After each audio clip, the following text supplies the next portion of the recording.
축복합니다. 이 복된 주일 우리가 주님 앞에 예배를 드릴 수 있는 그 은혜의 자리에 또한 이렇게 다 같이 모이니 참 감사한 것 같습니다. 우리가 주님을 바라보고 또 주님께 나아가는 이 시간들이 정말 하나님께서 기뻐하시는 시간이고 또 그 뜻을, 그 참된 평안과 복을 누리게 하시는 그 시간인 줄 우리가 기억하길 바랍니다. 이 시간 다 같이 이 예배를 사모하는 마음으로 이 예배를 했으면 좋겠습니다. 다 같이 예배를 시작하겠습니다.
우리의 삶 가운데 정말 주님께서는 우리의 갈 길을 비추시고 또한 그 길 가운데 우리가 그 참된 진리의 길로 나아갈 수 있도록 인도해 주십니다. 하지만 그 길 속에서 우리는 주님의 뜻을 바라보지 못하고 방황하고 또한 내 생각과 내 판단과 또한 눈앞에 보여지는 그 세상의 것들로 내 마음이 흔들리고 요동합니다.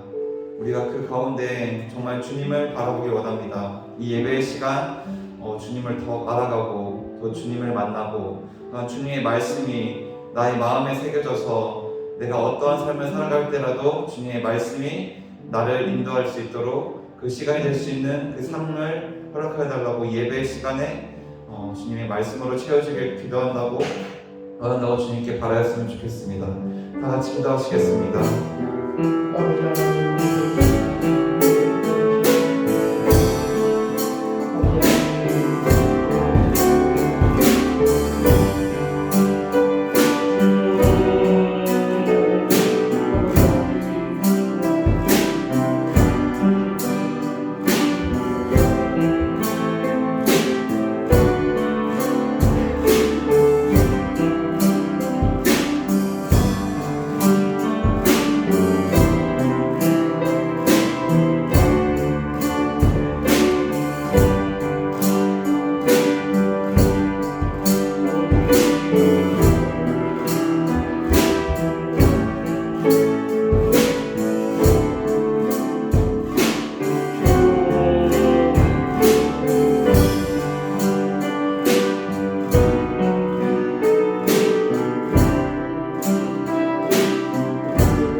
참 은혜가 많으신 아버지 하나님 감사합니다.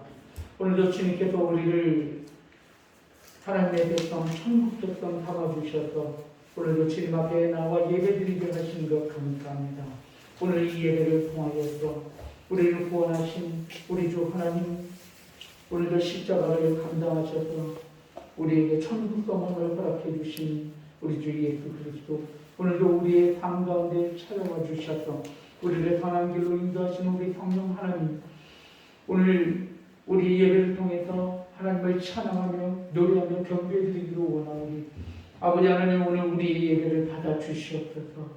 우리의 영혼의 문을 활짝 열고 이 시간 주님을 우리 아버지가 부를 때 주님께서 오늘도 우리의 마음과 영혼과 우리의 삶 가운데 찾아와 주셔서 넘어지고 좌절하고 깨지고 부서졌었던 우리의 모든 영혼이 다시 회복되고 치유되고 다시 세워지는 놀라운 은혜를 이 예배를 통해서 우리 가운데 이루어지게 하여 주시옵소서. 오늘도 우리가 이 자리에 나왔지만 우리가 나온 것, 우리의 어떤 자격이나 공로가 있어서 이 자리에 나온 것이 아니라 예수 그리스도의 보혈의 십자가의 은혜로 말미암아 하나님께서 값없이 주신 은혜를 통하여서 우리가 이 자리에 나왔사오니 우리가 오직 아버지 하나님의 은혜를 바라보며 우리의 마음과 영혼을 쏟아놓게 하시고 우리의 마음과 영혼을 활짝 열고 이 시간 주님을 영접할 때에 주 안에 있는 참 평강과 은혜와 담당과 견고함이 우리의 풍성하신 하나님의 은혜가 될 수 있도록 아버지 하나님께서 이 예배를 통해서 축복 내려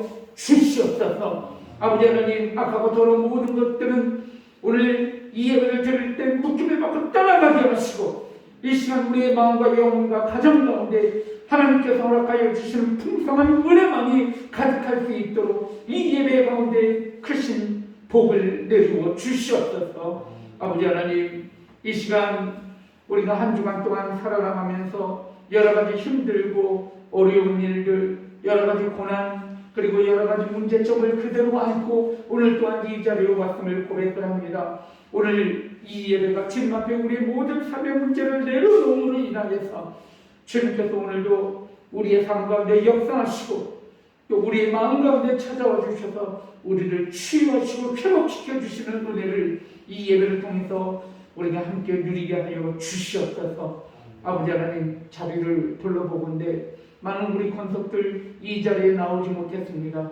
아버지 하나님, 예배를 기억하게 하시고 오늘도 그 무엇보다도 주 안에 있는 주님 앞에 나오는 이 자리가 얼마나 복된 자리인지를 그대로 고백하게 하시고 그리고 또한 다음 주일날에는 함께 만나 예배드리기에 부족함이 없도록 승리하는 우리 모든 성도들 될 수 있도록 하나님께서 크신 은혜를 내려 주시옵소서. 시종일관 처음부터 끝까지 이 예배를 주님 앞에 위탁드리오며 이 모든 말씀 예수 그리스도의 이름으로 간절히 기도 올려옵나이다. 아멘. 사도신경으로 신앙 고백하겠습니다. 전능하사 천지를 만드신 하나님 아버지를 내가 믿사오며 그 외아들 우리 주 예수 그리스도를 믿사오니 이는 성령을 잉태하사 동정녀 마리아에게 낳으시고 본디오 빌라도에게 고난을 받으사 십자가에 못 박혀 죽으시고 장산지 사흘 만에 죽은 자 가운데서 다시 살아나시며 하늘에 오르사 전능하신 하나님 우편에 앉아 계시다가 저리로서 산자와 죽은 자를 심판하러 오시리라. 성령을 믿사오며 거룩한 공예와 성도가 서로 교통하는 것과 죄를 사하여 주시는 것과 몸이 다시 사는 것과 영원히 사는 것을 믿사옵나이다. 아멘. 이 시간에 일어서신 채로 우리 하나님 앞에 찬송할 때 19장 하나님 앞에 찬송 올려드리겠습니다.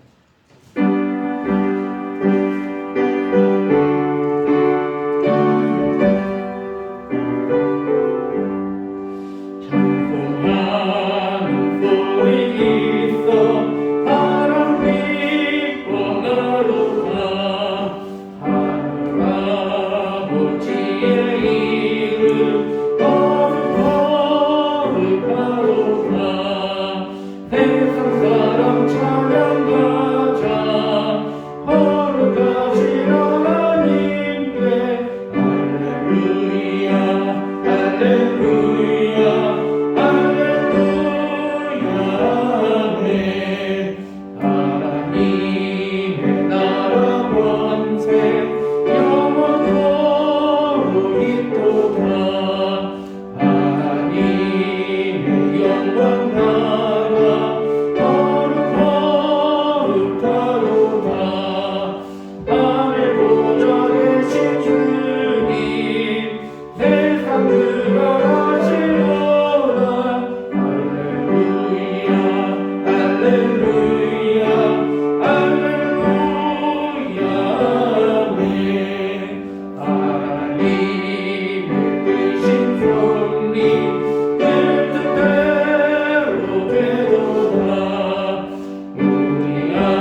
우리 이 시간에 함께 중보 기도하는 시간 갖기를 원합니다.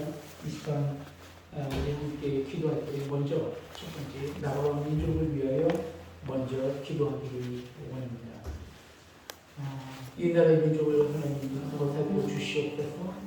이 나라의 민족 가운데 하나님의 역사하심과 그의 나라가 세워지는 것을 우리가 함께 바라보게 하여 주시옵소서. 아버지 하나님, 이 땅 가운데 하나님께서 주신 권위를 통하여서 이 나라를 다스리는 대통령으로부터 그리고 이 나라를 흔드는 모든 또한 위정자들과 공무원에 이르기까지 하나님께서 주신 권위를 통하여서 이 나라의 민족이 하나도 소외됨이 없이 하나님께서 원하시고 바라시는 공의가 이 땅을 적시고 이 땅에 사는 모든 백성들이 아름다운 삶을 누릴 수 있도록 하나님께서 이 시간 우리가 함께 기도할 때 이 나라 가운데 세워져 있는 모든 권위와 권력과 그리고 모든 조직과 모든 체계가 하나님이 기뻐하시는 아름다운 국가 세워질 수 있도록 하나님께서 긍휼을 내려 주시옵소서. 우리 함께 기도하기를 원합니다. 이 시간 우리 함께 또한 기도할 때 이제 얼마 남지 않은 내년 3월에 대통령 선거가 치러진다고 하는데 하나님께서 함께하여 주셔서 정말 하나님께서 원하시는 지도자가 뽑힐 수 있도록 하나님 함께하여 주시옵소서. 우리가 함께 기도해야 할 줄로 압니다. 우리 함께 기도하기를 원하고요. 저 북녘 땅에 있는 북한 정권에 하루빨리 문을 열고 우리 모두가 함께 마치 북이스라엘과 남유다가 한 막대기 안에 하나님께서 역사하시는 은혜 가운데 하나가 되는 것처럼 저 북한과 남한이 또한 하나가 되어서 더 큰 하나님의 은혜 가운데 영광을 드리며 예배드릴 수 있는 그날이 빨리 올 수 있게 해달라고 우리가 함께 기도하기를 원합니다. 우리가 두 번째 함께 기도할 것은 우리 이 땅 가운데 세워진 모든 교회들 가운데 하나님의 회복하심과 치유하심을 허락하여 주셔서 교회를 통하여서 세상을 구원하고 교회를 통하여서 하나님의 놀라신 은혜의 젖줄이 이 땅을 비옥하고 풍성케 하는 그런 놀라운 은혜의 역사가 교회를 통해서 이루어질 수 있도록 하나님 교회 가운데 진리를 십자가를 다시 한번 회복시켜 주셔서 하나님의 은혜가 또한 교회 가운데 풍성이 넘칠 수 있도록 분리의 역사가 일어날 수 있도록 하나님 함께하여 주시옵소서. 이 땅 가운데 세워진 모든 교회를 위해서 또한 기도하기를 원합니다. 마지막으로 세 번째 기도할 때 우리 초롱 비전 교회를 위해서 기도하기를 원합니다. 자리를 둘러보는데 많은 자리가 비어 있는데 우리가 함께 아름다운 예배로 많은 성도님들이 함께 나와서 우리가 교회를 섬기며 그리고 하나님의 은혜를 선포하는 귀한 우리 교회 또한 예배가 될 수 있게 해달라고 우리 교회를 위해서 또 함께 기도하기를 원합니다. 주여 한번 외치시고 기도하겠습니다. 주여 은혜 오신 아버지 하나님 감사합니다.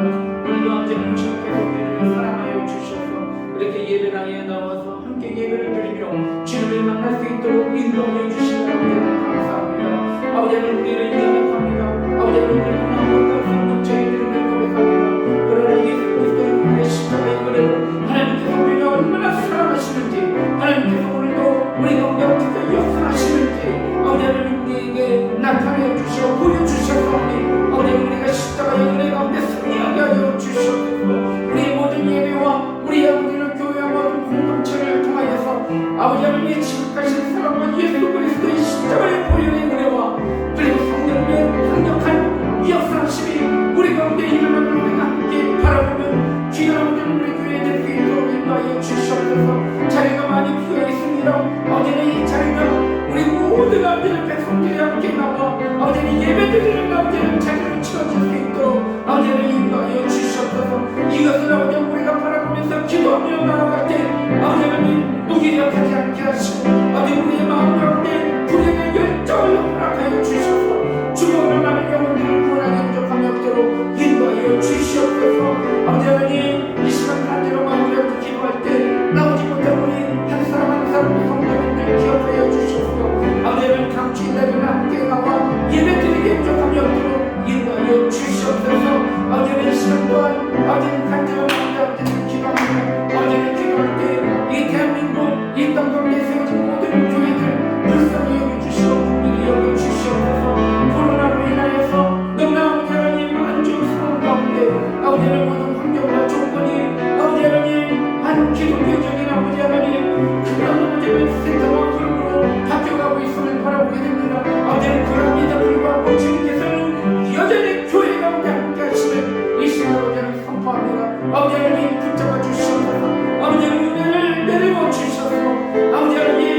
아픔이 있는 교회가 있습니까? 취하여 주시옵고 아버지 하나님 우리의 아버지 교회들 가운데 아버지는 실제로 잘되는 아버지 모습이 있다면 다시 회복하고 회개하고 주님 앞에 돌아오는 저 공격도 인도하여 주시옵소서.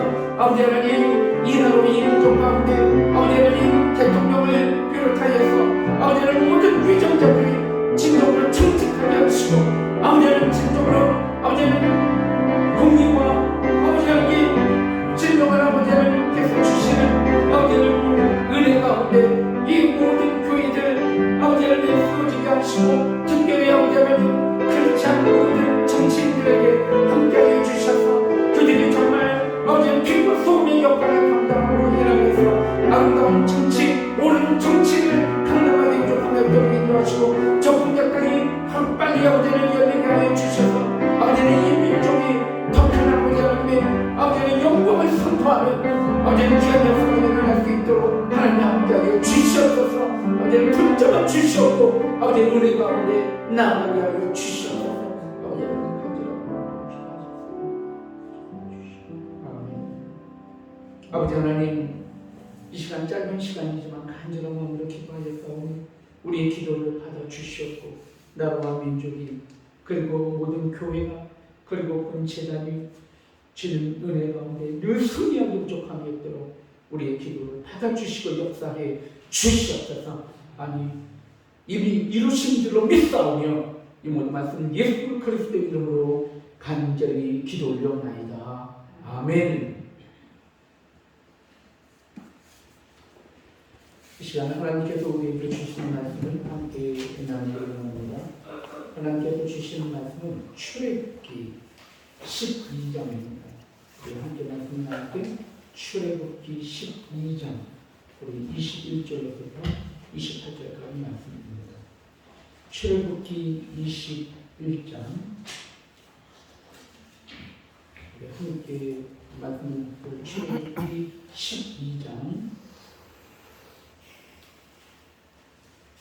출애굽기 12장 21절에서부터 28절까지 말씀입니다.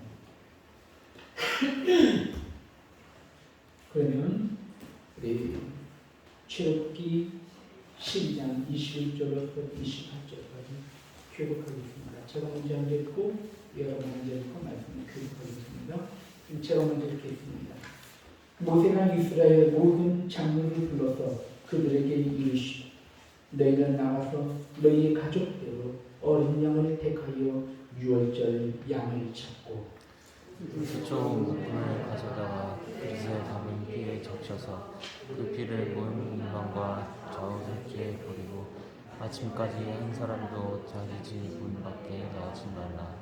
여호와께서 애굽 사람들에게 재앙을 내리려고 지나가실 때 문 인방과 좌우 문들지에 피를 보시면 여호와께서 그 문을 넘으시고 멸하는 자에게 너희 집에 들어가서 너희를 치지 못하게 하실 것이니라. 너희는 이 일을 규례로 삼아 너희와 너희 자손이 영원히 지킬 것이니 너희는 여호와께서 허락하신 대로 너희에게 주시는 땅에 이를 때에 이 예식을 지킬 것이라. 이후에 너희의 자녀가 묻기를 이 예식이 무슨 뜻이냐 하거든. 너희는 이른 여호와의 유월절 제사라. 여호와께서 애굽 사람에게 재앙을 내리실 때 애굽에 있는 이스라엘의 자손의 집을 넘으사 우리의 집을 구원하셨느니라 하라. 아멘. 백성이 머리를 숙여 경배하니라. 함께 이스라엘 자손이 물러가서 그대로 행하되 여호와께서 모세와 아론에게 명령하신 대로 행하니라. 아멘. 말씀을 전하기 전에 잠시 기도하겠습니다.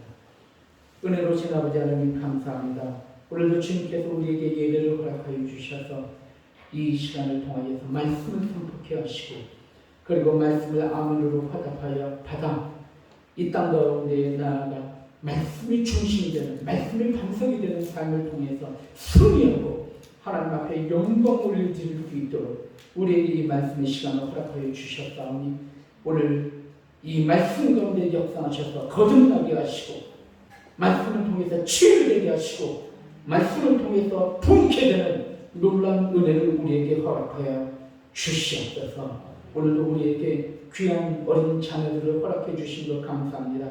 이 자녀들을 우리가 양육하고 교육할 때 이 자녀들이 장차 나라와 민족을 이끌어가는 지도자로 우리 자녀들을 세워주시고 이들을 양육하며 가르치기에 부족함이 없도록 우리 교사 선생님들에게 믿음과 명철을 더하여 주셨고 모든 조건들을 또한 더하여 주셔서 우리 주일학교를 섬기기에 부족함이 없는 우리 교사 선생님들 될 수 있도록 인도하여 주시옵소서. 오늘 이 예배를 주님 앞에 부탁드리오며 이 모든 말씀 예수 그리스도 이름으로 간절히 기도 올려옵나이다. 아멘. 이 시간에 우리 학생들은 교사 선생님처럼 나갈 때 우리 학교에서 우리 한국교회를 하겠습니다. 아멘. 감사합니다.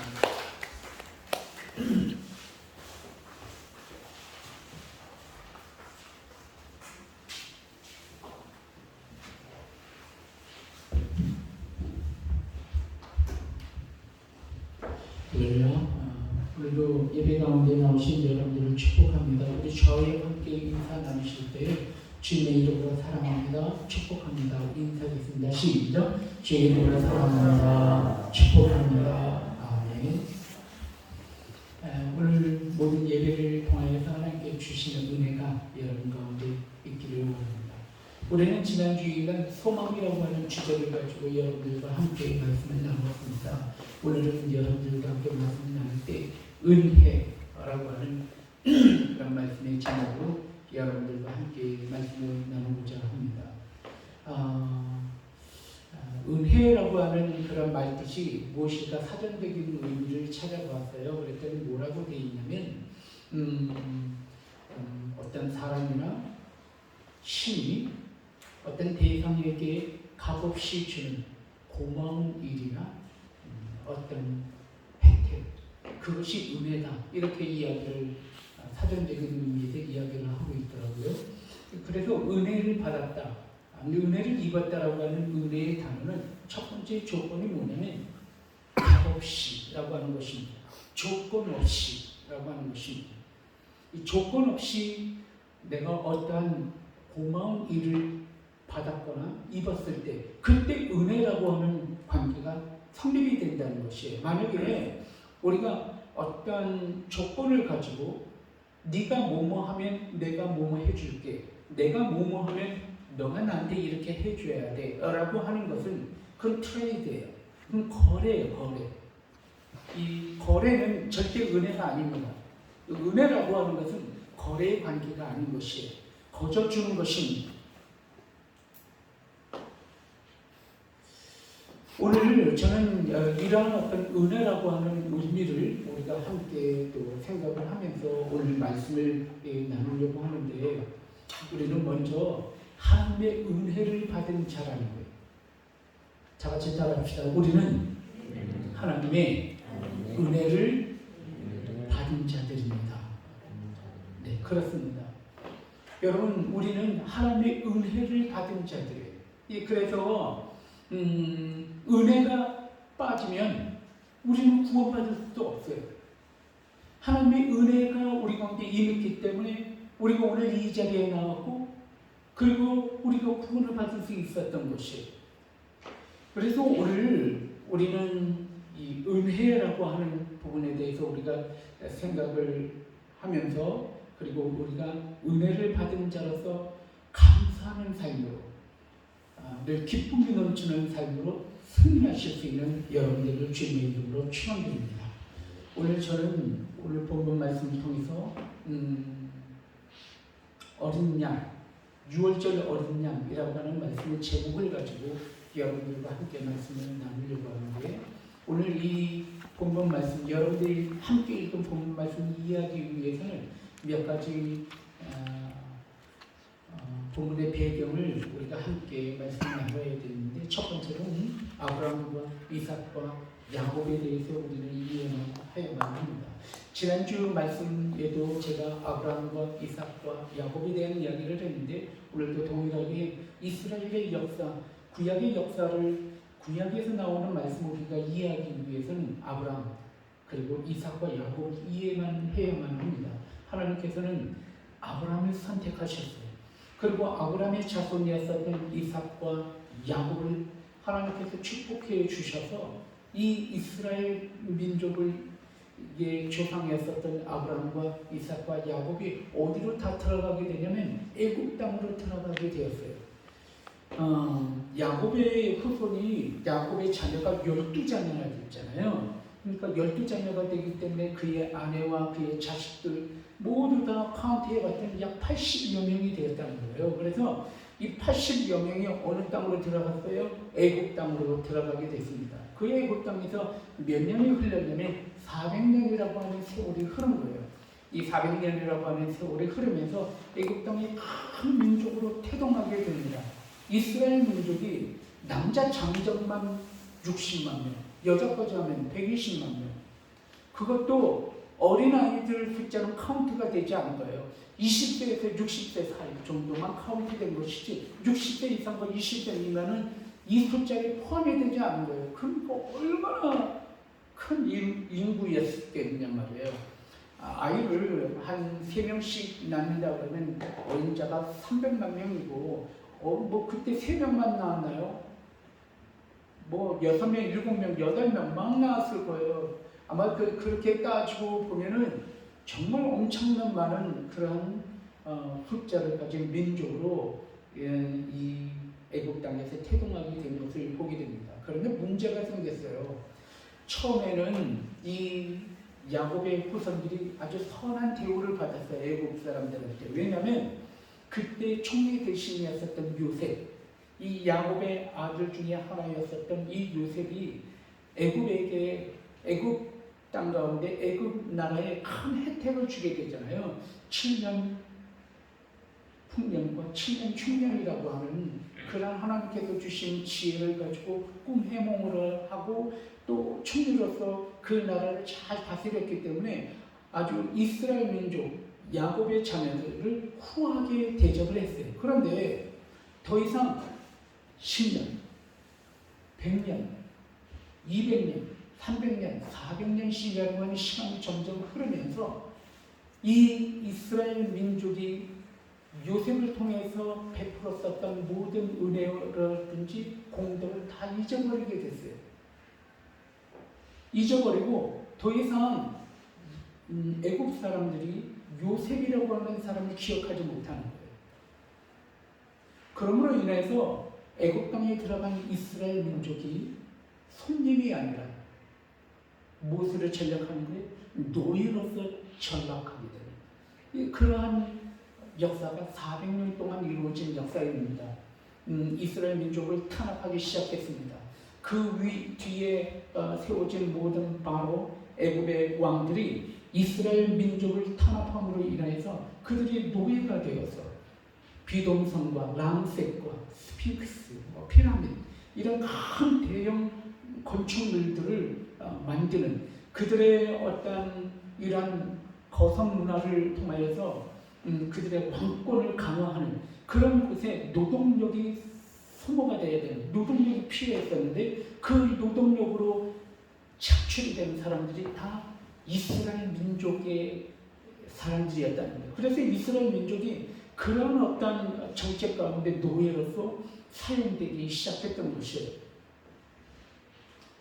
하나님께서 때가 이르자 누구를 선택하게 되냐면 이 애굽 땅에 있었던 이스라엘 사람 중에서 누구를 모세라는 자녀를 하나님께서 선택하셔서 모세를 통하여서 이스라엘 민족을 구원하고 해방시키는 하나님의 구속사의 역사를 이루시게 됩니다. 모세가 이제 왕자로서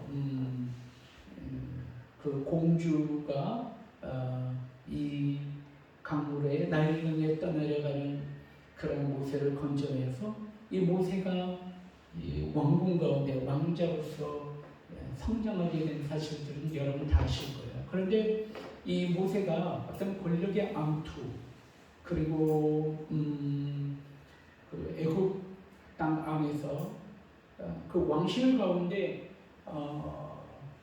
그가 애굽 사람이 아니라 타민족이 이스라엘 민족의 후손이라는 것이 발각이 되고 그런 걸로 인하여서 어떤 정치적인 그 암투와 권력에서 밀려나게 되었죠. 그래서 그가 사람을 죽이게 되었는데 그 사람을 죽임으로 인하여서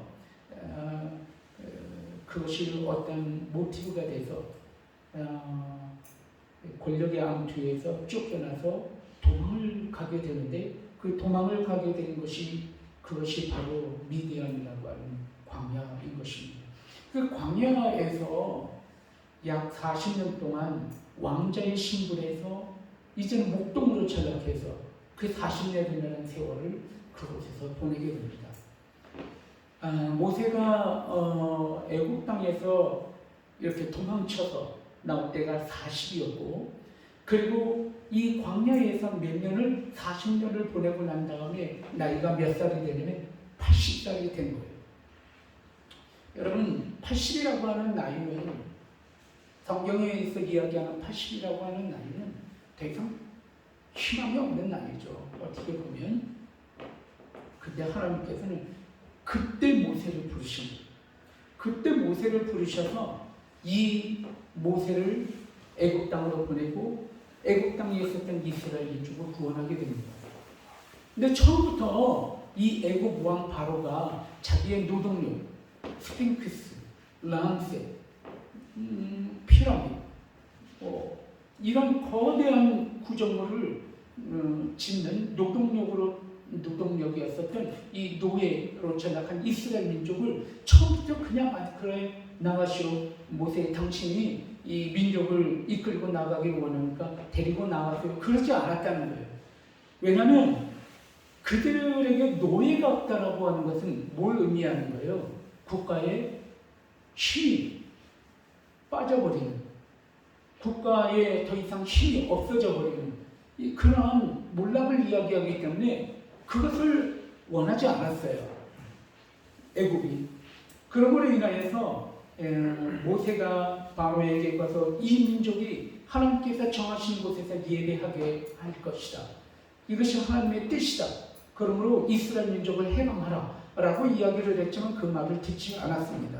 피, 개구리, 이, 파리, 악질, 독점, 우박, 메뚜기, 흑암, 장자라고 하는 10가지 재앙이 있었는데 이 10가지 재앙을 누구에게?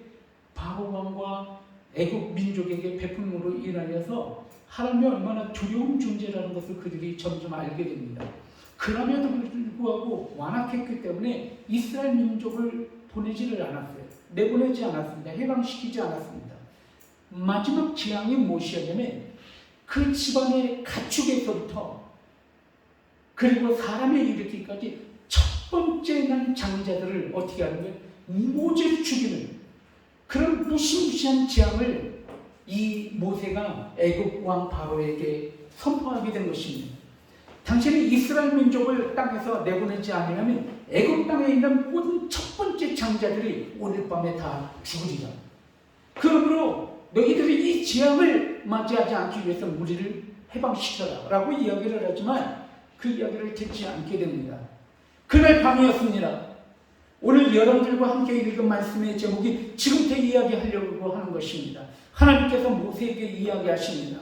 이제 이날 밤, 오늘 밤에 하나님께서 이 땅 가운데 심판의 신을, 죽음의 신을 너희들에게 보내게 될 텐데 어린 양을 잡아서 그 피를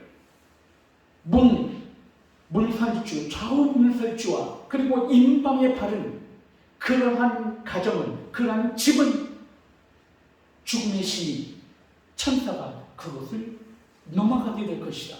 하지만 바르지 않은 모든 민족, 모든 애국 안에 있었던 모든 장자들과 가축에 이렇게 모두 다 죽게 될 것이다 라고 이야기하면서 뭐라고 말을 하냐면 너희 모든 이스라엘 민족은 어린 양을 잡아서 그 가족 숫자대로 어린 양을 잡아서 그 양을 먹고 그리고 피를 좌우문살주에 바르라고 이야기하게 됩니다.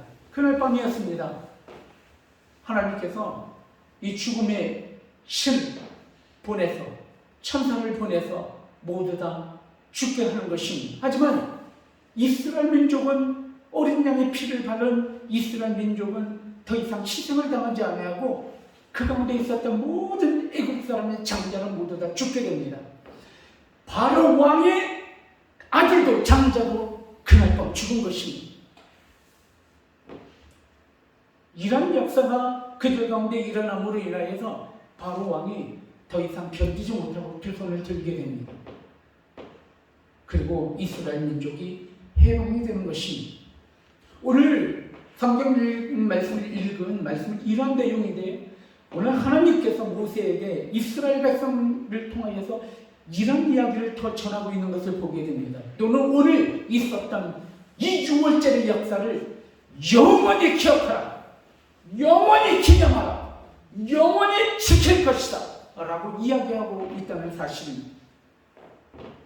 그들은 이 말씀대로 순종함으로 인하여서 하나님의 구원을 받은 그런 놀라운 역사, 그 역사가 바로 6월절 어린 양의 피, 그 피로 인해서 구원받은 오늘 이 역사가 여러분들과 함께 읽은 성경 말씀입니다.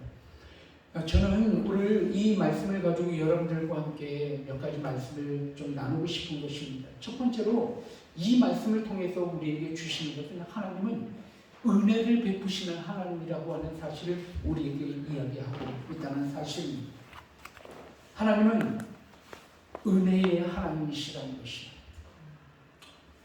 오늘 성경 말씀을 통해서 여러분들과 함께 말씀을 나눌 때 이스라엘 민족이 어떤 은혜를 받을 만한 어떤 자격이나 공로가 있어서 그들은 은혜를 받았다는 것이 아닙니다. 아까도 말씀드렸지만 하나님께서 아브라함을 선택하신 겁니다. 하나님께서 아브라함과 이삭과 야곱의 후손을 사랑하셔서 그들을 애굽 땅에 보내셔서 애굽 땅에서 큰 민족을 이루게 하신 겁니다. 그것은 하나님의 전적인 은혜예요.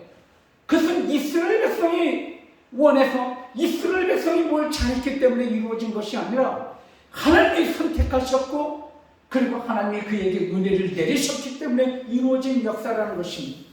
오늘 어린 양의 피를 문설주에 바른 그러한 가정은 죽임을 당하지 않은, 장자가 죽임을 당하지 않은 그런 은혜의 역사도 누가 주신 은혜? 하나님께서 주신 은혜라는 사실. 여러분, 우리 좌우 문설주 인방 하니까 근데 좌우 문설주는 뭐고 인방이 뭔가 여러분 좀 궁금하시죠? 자, 말씀을 드리겠습니다. 오늘 이 앞에 있는 이 공간 자체가 하나의 큰 문이라고 칩시다. 이게 문이에요.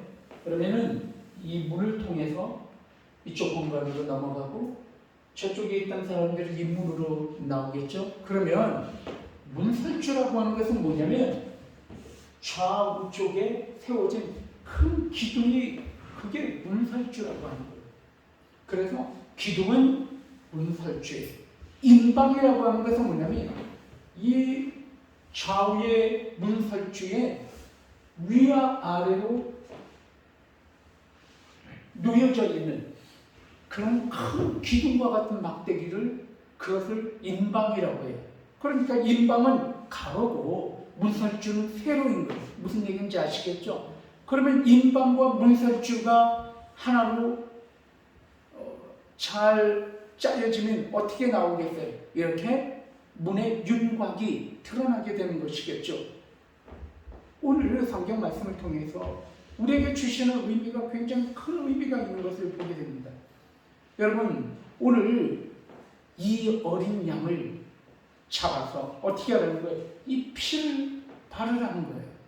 이 피를 바르면 어떻게 된다는 거예요? 장자가 죽지 아니하고 구원을 받게 된다는 거예요. 그것은 누가 우리에게 주신 은혜, 하나님이 우리에게 주신 은혜란 말이에요. 그것은 우리가 무엇을 한 것이 아니라 하나님께서 우리에게 구원하시기 위해 주신 은혜라는 거예요. 이 은혜의 가운데 우리가 순종함으로 나아감으로 인하여서 구원의 축복을 우리가 받은 거예요. 여기서 우리는 한 가지 주의할 점이 있어요. 그것은 무엇이냐면 어떤 사람들이 이야기할 때 이것을 어떻게 잘못 해석을 하면 이렇게 해석할 수가 있어요. 하나님께서 우리에게 은혜를 주셨지만 우리가 만약에 뭐하지 않으면 문설주에 피를 바르지 아니하면 구원을 받을 수 없으니 우리가 문설주에 피를 바른 것도 우리의 공로이고 우리가 했기 때문에 구원받은 거야. 그러니까 구원이라는 것은 하나님이 어떤 역할을 하는 것이고 우리 인간이 어떤 역할을 해야 구원을 받는 것이야 라고 해석을 할 수가 있어요. 하지만 그 해석은 옳은 해석이 아니라는 것이, 왜냐하면 첫 번째로 우선적으로 전제되고 선제되어야 될 조건이 하나님의 은혜라는 거예요. 여러분, 아무리 문설주에 피를 발라도 하나님께서 은혜를 구원하시겠다라고 하는 의지를 갖고 계시지 아니하면 그 문설주에 바른 양의 피는 의미가 없다는 거예요. 하나님의 은혜가 먼저 선제되고 난 다음에 우리의 순종이 그 가운데 이루어지는 것이란 말이에요. 그런데 사람들은 잘못된 신앙을 갖고 있게 되면 착각하는 수가 있어요. 세상에 있는 모든 종교는 공로사상이 있어요. 내가 뭐뭐 했기 때문에 이렇게 됐다라고 하는 생각이에요. 한마디로 말하면 거래예요, 거래. 내가 이렇게 하니까 당신은 나에게 축복해줘야 하는 거야. 내가 이렇게 적선을 하고 내가 이렇게 착한 일을 하고 내가 이렇게 못으로 박혀있는 그러한 방석에 올라가고 굶고 청선하고 선을 베풀고 이렇게 하니까 내가 좋은 것으로 태어나고 열반의 경지에 올라서게 되고 내가 신이 되는 거야 라고 하는 모든 것들은, 그래서 내가 이렇게 하면 이렇게 된다라고 하는 그런 어떤 조건이 반드시 갖추어지는 그것이 세상의 종교란 말이에요. 하지만 하나님께서 우리에게 주신 은혜는 그렇지 않다는 거예요. 우리가 아무리 그렇게 한들 하나님께서 우리에게 은혜를 베풀지 않으면 그다음 아무짝에 쓸모가 없는 것이란 말이에요. 오늘 우리가 전제해야 될 것은 뭐냐면 하나님이 우리에게 먼저 은혜를 베풀어 주셨고 그 은혜에 우리가 순종하여 나아감으로 인하여서 우리가 하나님의 구원을 받았다라는 사실을 반드시 기억할 수 있는 여러분들을 주님의 이름으로 축원드립니다. 사랑하는 성도 여러분, 오늘 우리는 하나님의 은혜 가운데 있는 사람들이에요. 하나님의 은혜는 우리들의 어떤 자격이나 공로나 우리들이 무엇인가를 했기 때문에 이루어지는 것이 아니란 말이에요. 이것이 우리의 자유함이에요. 만약에 여러분들이 내가 꼭 뭐뭐를 해야 되고 내가 어떤 자격이 갖추어져야 되고 무엇을 꼭 이루어야만 내가 구원을 받을 수 있다라고 한다면 여러분 그것처럼 우리를 옥죄며 그것처럼 우리를 가슴 답답하게 하는 것은 없을 거예요. 예를 들어서 1m 70 이상만 돼야 됩니다. 서울대학교 나온 사람만이 구원받습니다. 재산은 얼마까지 있어야만 합니다. 여러분들의 선행은 이 정도까지 해야만 여러분들이 구원을 받습니다 라고 하는 그런 조건이 만약에 하나님께서 우리에게 정해주셨다고 합시다. 이것은 하나님의 은혜가 아니란 말이에요. 하나님의 은혜는 그렇지가 않아요. 우리 예수 그리스도의 보혈의 십자가 가운데 누구든지 주를 믿으면 멸망치 않고 영생을 얻게 하려 하십니다. 이것이 하나님의 은혜란 말이에요. 이것이 하나님의 전적인 은혜라고 우리에게 이야기하고 있는 거예요. 조건이 없어요. 저구의 양상주에 어린 양의 피를 바르면 구원을 받는다라고 이야기를 하고 있다는 사실.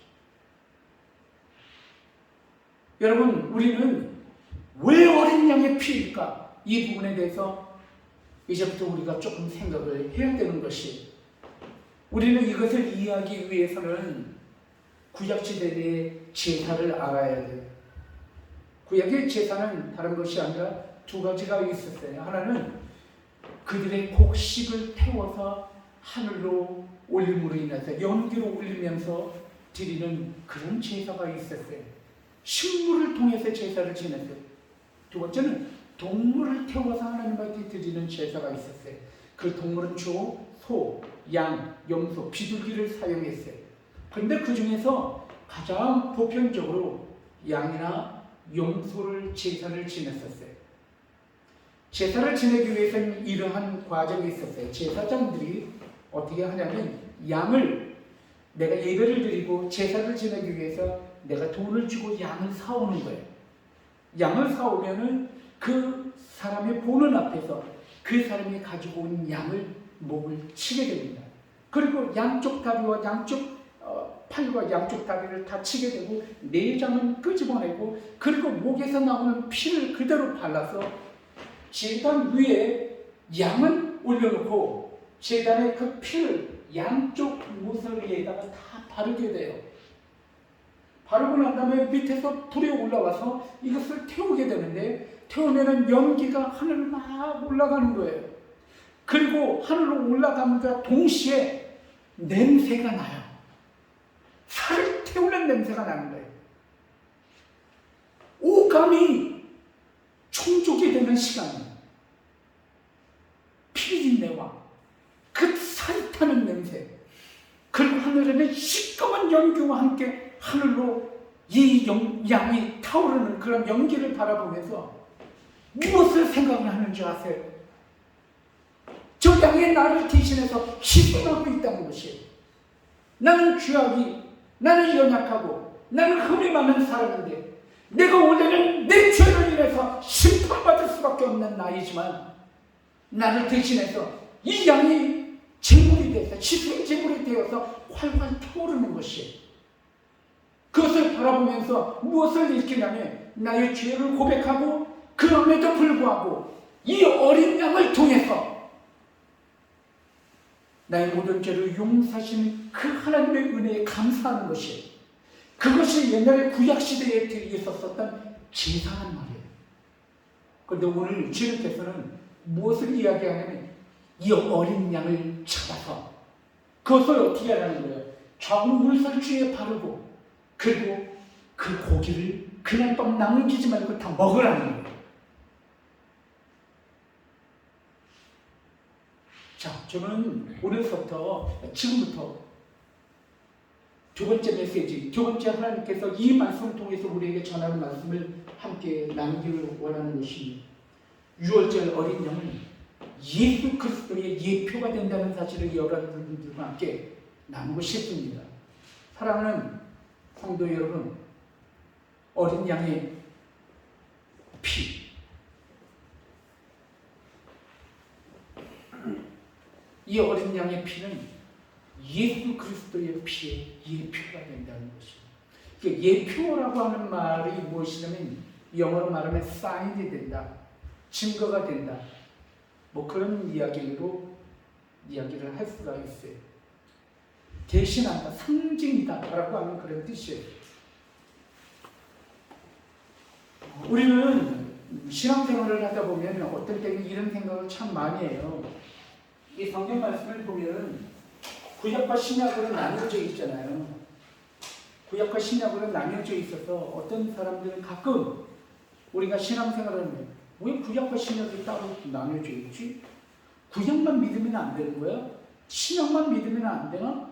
왜 구약과 신약이 왜 같이 돼 있는 거야? 아, 이렇게 복잡해? 왜 이렇게 힘들어? 라고 하는 그런 의문을 갖게 되잖아요. 그런데 이것은 성경에 대한 이해를 잘 못하고 있기 때문에 그런 거예요. 하나님의 구속사의 역사는 구약의 역사하시는 하나님은 신약에도 역사하시는 하나님과 동일한 하나님이시라는 거예요. 그 신약의 역사하시는 그 하나님은 오늘도 나와 함께 하시는 하나님과 동일한 하나님이시라는 거예요. 구약의 하나님 따로 있고 신약의 하나님 따로 있고 오늘 우리 교회 가운데 함께 하시는 하나님이 따로 있는가? 그렇지 않다는 거예요. 그 하나님은 동일하신 하나님이시라는 거예요. 그러므로 하나님의 구속사의 역사는 구약에 있었다 신약에 이르러서 오늘 나에게 이르기까지 동일하신 하나님의 역사로 쓰여졌다는 거예요. 그러므로 구약과 신약은 별개의 책이 아니에요. 구약과 신약은 서로 짝을 이루고 있어요. 아니, 구약과 신약과 오늘 나의 삶은 짝을 이루고 있는 거예요. 나의 삶을 통해서, 나의 삶을 바라보면서 우리가 말씀을 조명할 수 있는 이유가 무엇이냐면, 말씀을 통해서 내 삶을 비추어 볼 수 있는 이유가 무엇이냐면 예표가 되기 때문이라는 거예요. 즉 다시 말해서 우리는 여러분 이스라엘 백성이 광야에서 몇 년 동안 헤맸죠? 40년을 헤맸잖아요. 그 광야 기간 동안에 이스라엘 민족을 가나안 땅까지 이끌었었던 불기둥과 구름기둥이 임했었던 그것이 무엇인지 여러분 아시죠? 뭐죠? 성막이에요, 성막. 이 성막 위에 구름기둥과 불기둥이 있어서 이 불기둥과 구름기둥이 움직이면 어떻게 했어요? 성막도 같이 그들이 이동했단 말이에요. 여러분, 이 성막은 무엇을 의미해요? 교회를 의미하는 거예요, 교회를. 이 광야의 삶 가운데 성막을 허락하여 주셔서 성막을 중심으로 그들이 이동했듯이 현대에 있어서의 성막은 무엇을 의미할까요? 그 교회를 의미하는 것이에요. 교회를 중심으로 하여서 우리의 신앙생활이 이루어지고 있는 것을 이야기해요. 그래서 성막은 예수 그리스도께서 이 땅에 우리에게 허락하여 주신 교회의 예표가 된다라고 이야기하는 거예요. 그것이 바로 성경 해석 방법의 예표론이라고 하는 그 예 중에 하나인 것입니다. 예수 그리스도께서 이렇게 말씀하십니다. 뭐라고 말씀하시냐면 성전을 허물라 내가 3일 만에 다시 지으리라 말씀하십니다. 그들은 이 의미가 정말 성적인 줄 알았어요. 하지만 예수 그리스도께서 죽으시고 난 다음에 3일 만에 다시 부활하시는 것을 보게 돼요. 무엇을 의미하는 걸까요? 예수 그리스도께서 이야기하신 그 예루살렘 성전이란 바로 예수 그리스도 자신을 이야기하는 것이에요. 예루살렘 성전에서 무엇이 이루어집니까? 하나님을 만나는 예배가 이루어지는 것이듯이 우리는 예수 그리스도를 통하여서 하나님을 만나고 예수 그리스도를 통해서 예배를 우리가 이루는 것을 보게 됩니다. 그러므로 우리가 알 수 있는 것은 예루살렘 성전은 예수 그리스도의 몸의 예표가 된다, 사인이 된다, 이렇게 우리는 이야기하는 것입니다.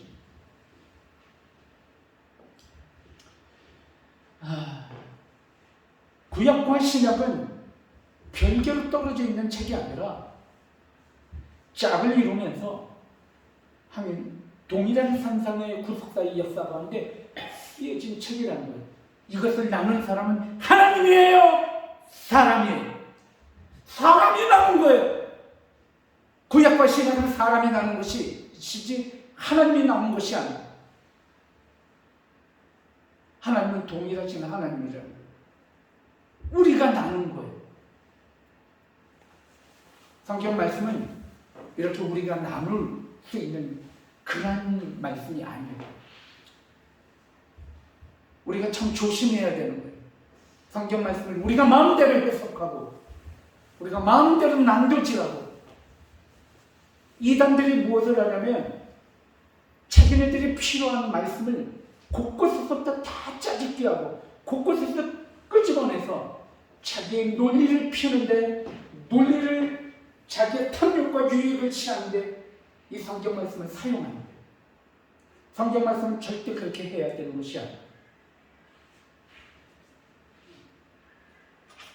사랑하는 성도 여러분, 오늘 성경 말씀을 통해서 우리에게 주시는 말씀은 이 어린 양의 피는 예수 그리스도의 보혈의 피를 예표하고 있다는 것입니다. 오늘 성경 말씀을 읽어보면 하나같이 모든 말씀을 통하여서 강조하는 것이 있어요.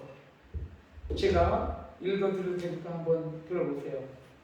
오늘 성경 말씀을 통해서 우리에게 계속해서 강조하시는 말씀이 있는데 이렇게 이야기하고 있는 것을 보게 됩니다.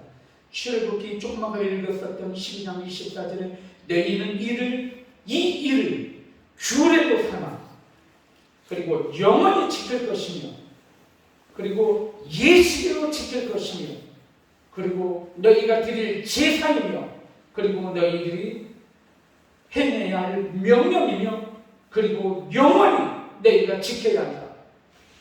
우리 성경 말씀을 통해서 계속해서 규례, 법, 영원, 지켜야 하는 것, 명령, 이런 말씀을 계속 이야기하시는 거예요. 이 말씀을 통해서 무엇을 이야기하냐면 기념하라는 것이에요. 잊지 말라는 거예요. 너희 마음속에 새기라는 거예요. 하나님께서 너희를 구원하셨음을 잊지 말라는 거예요.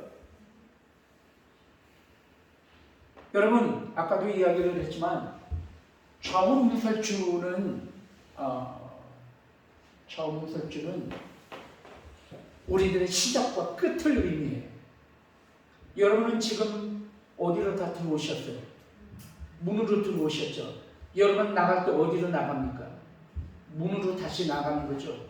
문이라고 하는 개념이, 창이라고 하는 개념이 그런 의미란 말이에요. 우리의 시작과 끝을 이야기하는 거예요.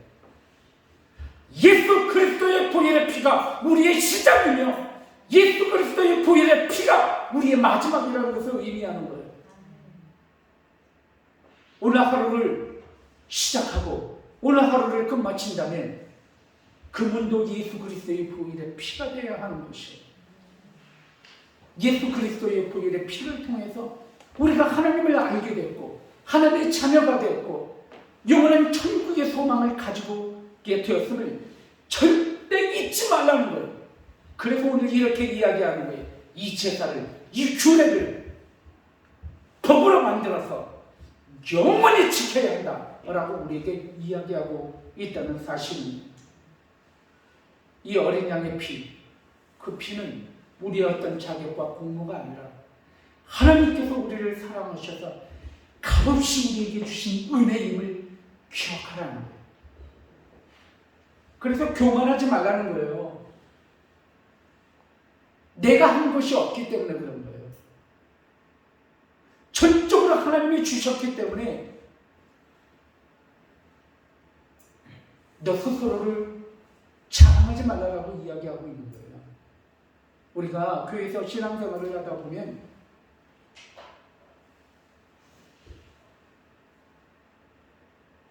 요구하게 되는 마음들이 생겨요. 내가 이 정도 했다고, 내가 이런 사람이라고 자꾸 자기를 드러내고 싶은 마음이 있어요. 그런 마음이 생기면 불편해지기 시작하는 거예요. 자기를 자꾸 드러내게 되는 거예요. 그리고 교만해지기 시작하는 거예요. 기쁨이 사라지는 순간이, 감사가 사라지는 순간이. 오늘 예수 그리스도의 보혈의 십자가의 은혜, 어린 양의 피를 기억하라고 하는 것은 값없이 주신 하나님의 은혜를 기억하라는 거예요. 너희들의 공로나 너희들의 자격이 아닌 누구든지 주를 믿으면 멸망치 않고 영생케 하시는 하나님의 전적인 은혜라는 거예요. 그것을 기억하라는 거예요. 그래서 우리는 자유한 거예요. 아까도 말씀드렸지만 키는 몇 센치 이상, 재산은 얼마, 교육은 어느 정도 받았고, 결혼 생활은 어느 정도 잘 해야 되고, 돈은 좀 얼마씩 가지고 있고, 도덕적이고, 인격적인 어떤 도덕심과 인성을 어느 정도까지 돼야 되고, 이런 기준을 하나님 갖고 계시지 않다는 거예요. 하나님은 전적인 은혜로 우리에게 은혜를 주신 분이기 때문에 그래요. 그래서 우리가 자유한 거예요.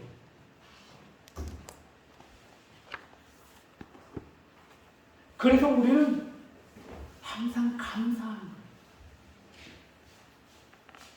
오늘 이 자리에 나와 있는 여러분들은 그런 하나님의 은혜를 받은 사람들이에요.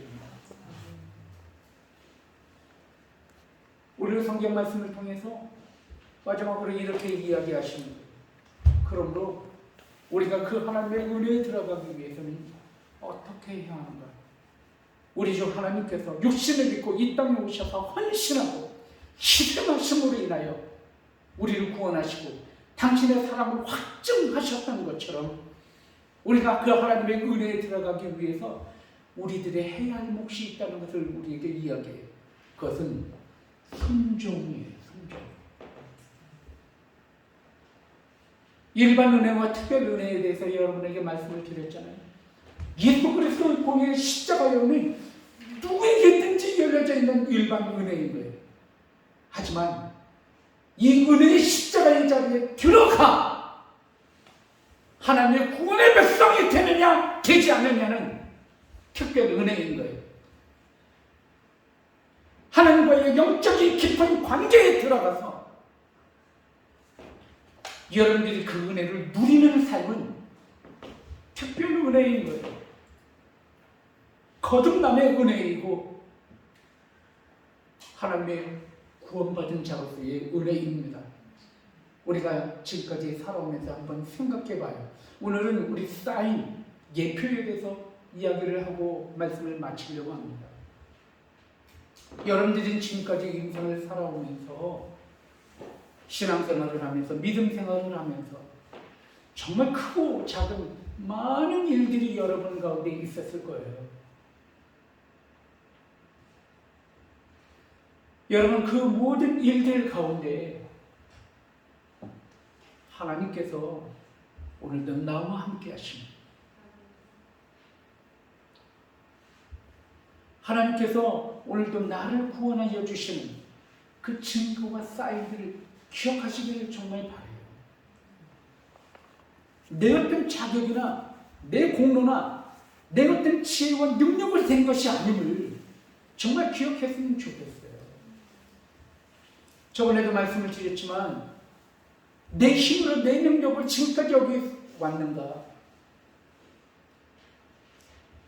여러분 인생이 여러분의 뜻대로 살아오면서 지금까지 살았는가?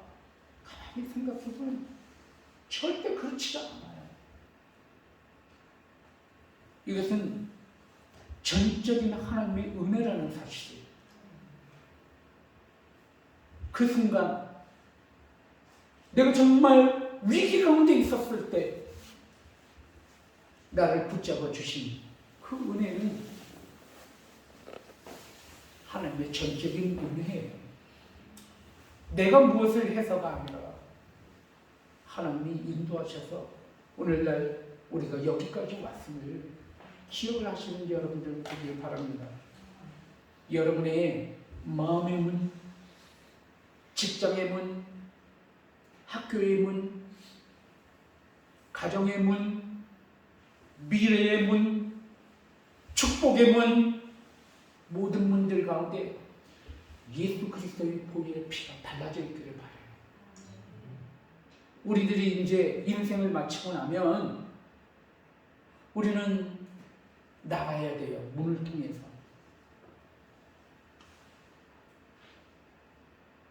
(80이) 될지 90이 될지 100세가 될지 모르겠어요. 하지만 우리는 모두 다 문 밖으로 나가야 되는 사람들이에요. 어느 문으로 우리가 나갈 것인가? 황금으로 도배되어 있는 문? 다이아몬드가 박혀 있는 문? 그런 문으로는 구원받을 수가 없는 거예요. 오직 예수 그리스도의 보혈의 피가 발라져 있는 그 문을 통해서 우리의 모든 죄 씻음을 받고 영원한 천국의 소망 가운데 나아가는 것이 여러분의 인생의 문이 정말 그런 문이기를 바랍니다. 그리고 여러분의 고백 가운데 하나님께서 나를 이렇게 구원하셨다. 나는 하나님의 구원을 받을 만한 아무런 자격도 공로가 없는 형편없는 사람이었지만 주님께서 나를 구원하셨다고 고백할 수 있는 여러분이 되어서 이제 남은 여러분들의 여정이 아직도 남아있는데 각각의 모든 삶들 가운데 이런 하나님의 예표, 이런 하나님께서 나와 함께하는 모든 기적들이 여러분들에게 크고 차고 넘쳐서 하나님 앞에 영광을 올려드리며 나아가는 복된 여러분들을 주님의 이름으로 축원합니다. 기도하겠습니다. 이 시간 우리 하나님께 기도할 때는 하나님, 내가 하나님의 크신 은혜를 받은 자임에도 불구하고 좌절과 낭만과 실패감 때문에 그렇게 있었던 내 모습을 고백합니다. 용서해 주시옵소서. 하나님께서는 예수 그리스도의 부인의 십자가의 은혜를 통해서 나에게 크신 은혜를 허락해 주시고 오늘도 나와 함께 하심을 기억하게 하시고 잊지 않게 하여 주셔서 너는 영원한 규례로 삼아 예배드리고 제사드리라고 말씀하셨던 말씀처럼 오늘 하나님의 은혜를 기억하면서 승리할 수 있게 해 주시옵소서. 나의 믿음의 연약함을 용서하여 주시옵고 오늘도 기쁨과 감사함으로 승리하게 하여 주시옵소서. 우리 다 같이 주여 한번 외치시고 별다른 기도를 주님 앞에 올려드리기를 원합니다. 주여 한번 외치시고 기도하겠습니다. 주여 은혜 주시는 때를 감사합니다. 오늘 당장 주님께서 우리를 사랑하여 주셔서 내가 사랑하여 주시고 우리는 하나님을 믿으시고 우리는 하나님을 주여 아버지가 우리를 주시고 아버지가 주님을 은혜하며 승리하는 인도하여 주시고 아버지 예수 그리스도의 보혈의 십자가의 은혜로 우리를 하나님의 집 앞에서 삼아주시고 감사합니다. 오늘도 언제나 주님 앞에 나아가고 아버지는 예배하고 성품을 주님을 인도하여 주시고 아버지 하나님 저는 시민들 저는 나아갑니다. 그러나 그럼에도 불구하고 아버지 지금까지 저를 인도하시고 여기까지 있게 하시고 예배드리게 하시고 승리할 수 있도록 인도해 주시고 감사합니다. 주여 하나님 주님의 은혜를 바라보며 우리 모두가 하나님 함께 하여 주시고 인도하여 주시고 주님 붙잡아 주시고 붙들어 주시옵소서. 한 영혼도 좌절하고 낙망하지 아니하고 하나님께 주신 은혜를 바라보면서 승리하는 우리 모두가 하나님 지켜주시라 주시옵소서. 아멘. 감사합니다. 예수 그리스도의 십자가의 은혜로 허락해 주시옵소서. 주님 감사하는 것밖에 없습니다. 예수 그리스도의 부인의 십자가의 은혜로 은혜 안에 살게 해주신 것 감사합니다. 우리 믿음이 연약해서 우리의 삶 가운데 언제나 동일하게 함께 하시는 하나님을 바라보지 못했었던 우리의 믿음 없음을 용서하시고 한 주간 동안도 말씀을 기억하여 은혜 가운데 거하여 오늘도 나와 함께 하시는 하나님 나를 위하여 십자가를 주신 우리 주 하나님을 바라보면서 승리하는 우리 모든 권속들 되게 하여 주시옵소서. 이 모든 말씀 예수님 이름으로 기도 올려옵나이다. 아멘. 찬송가 211장 보시면서 준비하신 노래를 하나님 앞에 드리겠습니다. 211장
빛을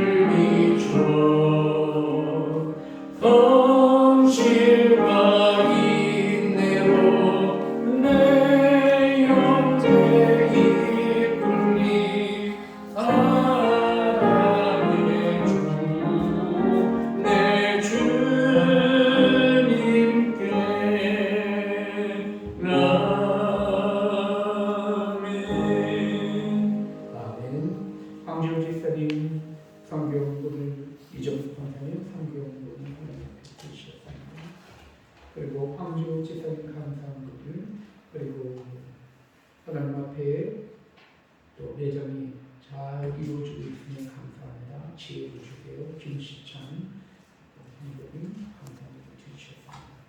하나님 앞에 예물을 드릴 때에 또한 김춘상 집사님 외에 모든 성도님들이 주의 헌금을 주장헌금으로 주님 앞에 올려드립니다. 드리는 예물의 축복 기도 올리겠습니다.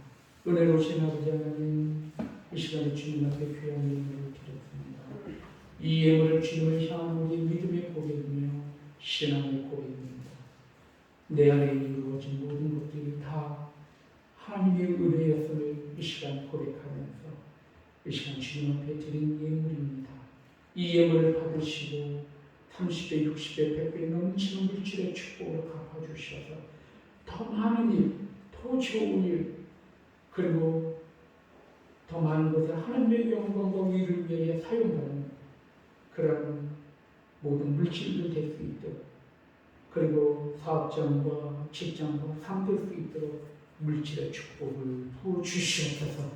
아버지 하나님, 이 시간에 또한 마음의 여러 가지 아픔과 좌절이 있어서 혹시 기도하는 이날 하나님께서 그 마음 가운데 찾아가 주셔서 위로하여 주시옵고, 오늘도 주님께서 언제나 나와 함께 하시는 은혜가 우리 가운데 있음을 바라보면서 믿음 가운데 견고하여 흔들리지 않고 승리할 수 있는 우리 권속들 되게 하여 주시옵소서.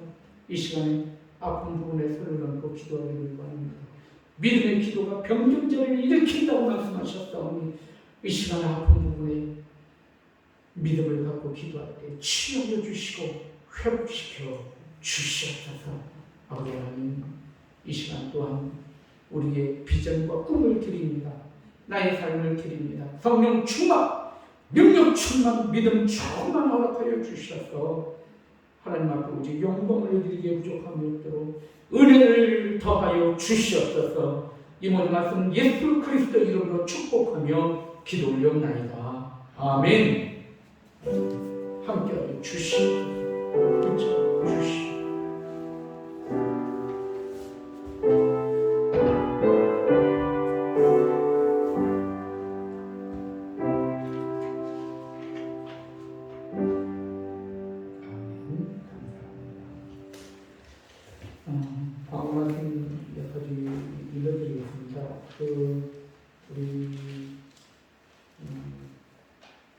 그 성호 정성호 우리 그 학생이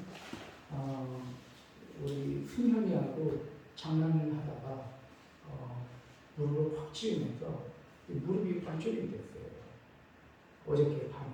그래서 병원에 갔는데 지금 아주대 병원에 입원해 있습니다. 뭐 크게 뭐 다친 것 같지는 않은데 무릎을 다친 게 이제 성장판이 좀 안 좋아지면 또 혹시 그래서 아주대 병원으로 지금 입원해 있습니다. 그래서 기도하시고 내일 수술을 받는다고 그래요. 그게 어떤 수술인지는 제가 잘 모르겠어요. 근데 어저께 이렇게 무릎이 골절이라기보다도 그 골절이라고 해야 되나요? 이렇게 어긋나서 이렇게 옆으로 어긋난데 가면서 무릎을 흔들다가 이게 다시 끼워졌어요. 다시 끼워는 졌는데 깨졌거나 아니면 그 안에 부딪히면서 깨졌거나 뭐 그러면 또 안 되잖아요. 그래서 아마 그런 건강적인 그런 걸 하는 게 아닐까 이렇게 생각이 들어지는데 오늘 한번 가봐서 물어봐야 좀 알 것 같아요. 혹시 시간이 되시는 분은 내일 수술을 받는다고 하는데 오늘 한번 아주대 병원에 갈 기회를 갖고 있는데 시간이 되시면 같이 한번 가시면 어떨까 하는 생각이 들었습니다. 위에서 계속 기도 부탁을 드리고 있습니다. 그리고 지난 주일날 우리 방과후 학습관 영어 퍼포먼스를 했는데 너무 잘했습니다. 감사하고 오늘은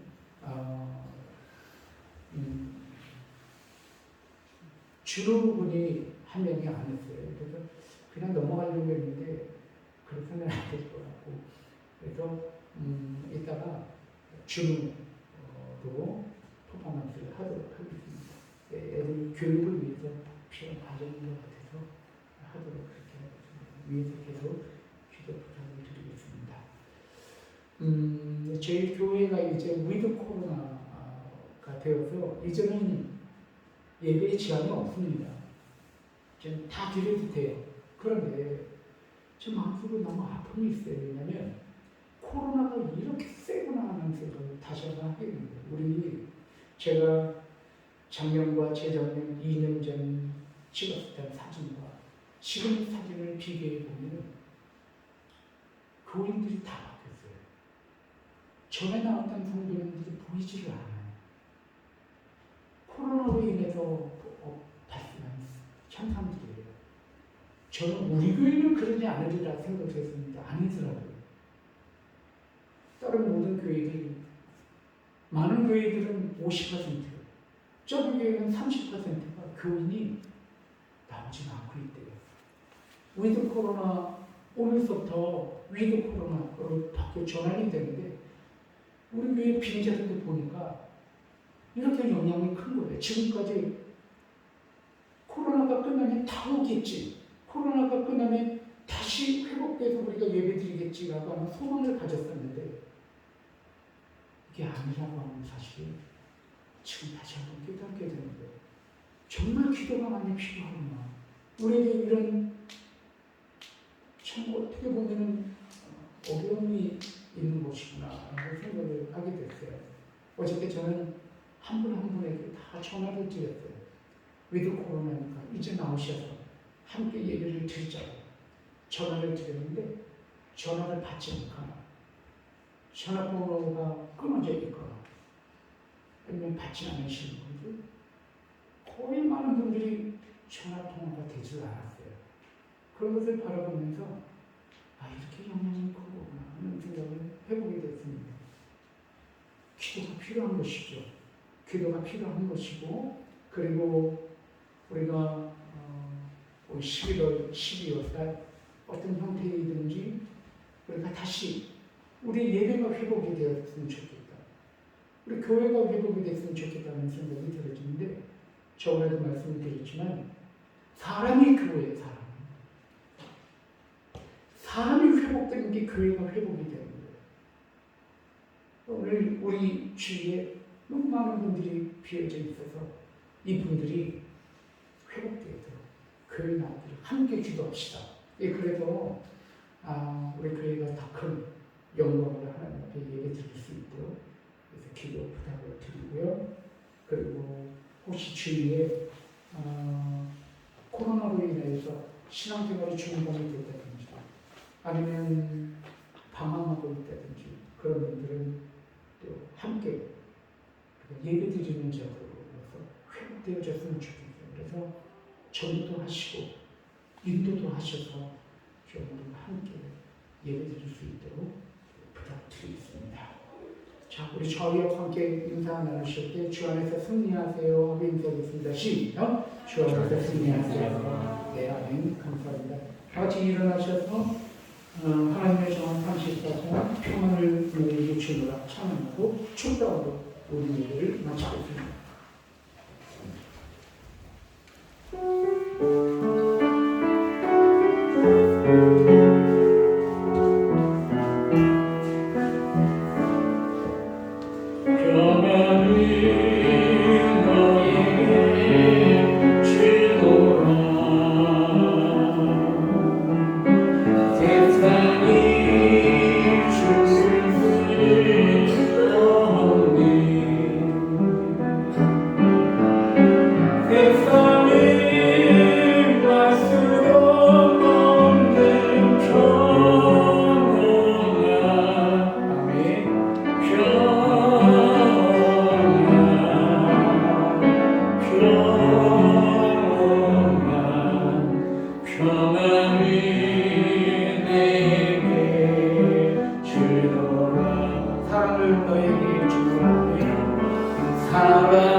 세상이 주를 수 없니